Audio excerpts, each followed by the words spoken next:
Welcome to the hottest movie review on the internet today, the A-List Review. I'm your host, the Game Changer, Wes Troop, and it's time to go back to the theater. And it's one of my most anticipated films of the year, and many other people's as well. My review of the 2024 sci-fi epic sequel, Dune Part 2, coming up now.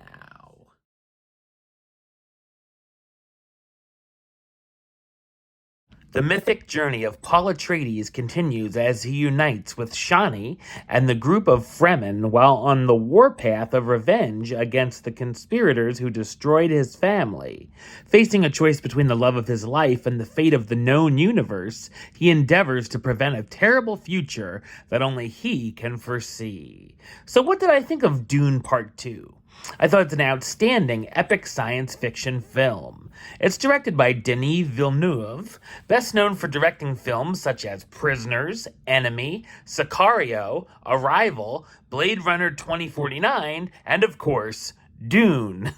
I love the first part, which did a great job with its world building as there's a lot going on and it sets up a big story. And this second part does a fantastic job elevating the material and it pays off. The visuals, like the first, are spectacular from the scale, scope, settings, and even what they do with the sand on the planet of Arrakis, making it look fantastic. There are also sequences in black and white, including a gladiatorial battle that's a standout. This is definitely something you want to see on the big screen. The action picks up too, as there are a lot of big battles between the armies, one-on-one combat, and even some more thrills with the big worms. The final act and battle is excellent as well. The story stays intriguing and deals with religion, which you can easily compare to the Bible, as Paul is slowly becoming the new Messiah of Arrakis, whether he likes it or not.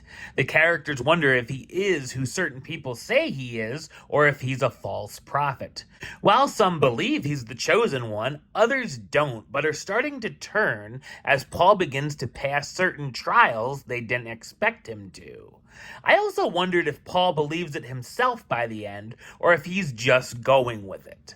The film is also well balanced with the time it spends with these characters, giving the heroes and villains time to shine, and then leading to their stories coming together. The ending is rather bleak, which is welcome, with a kind of an Empire Strikes Back feel to it. While it feels like there's some setup for a third part, it's satisfying enough of a conclusion to end these two parts on. The almost 3-hour runtime flew by for me, as I was always invested in what was going on, and honestly thought it could have gone on longer. The romance between Paul and Chani works, and is sold by the nice chemistry between Timothée Chalamet and Zendaya. The score by Hans Zimmer is amazing as well.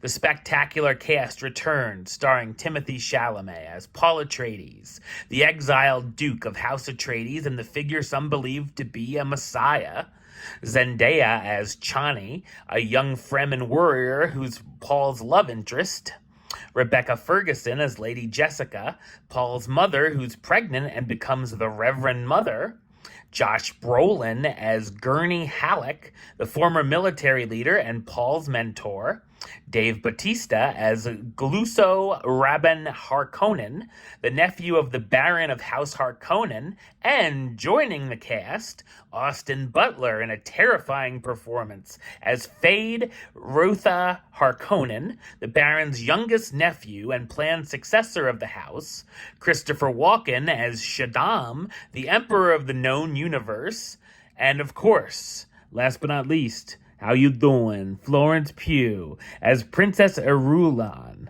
the Emperor's daughter.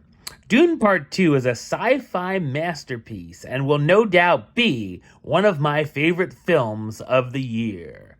Number-wise, I'm going to give it a 10 out of 10, which gives it the A-list rating of A-list approved. That's right, it gets the A-list seal of approval. All right, well, that's the show. I'll be back with another review very soon. But until then, don't forget to like, comment, and subscribe right here on YouTube. YouTube.com/Westside515. Like the show on Facebook, Facebook.com/WestDrewPaylist. And of course, you can follow me on the Instagram and Letterboxd at WesAList. Until next time, Troop out.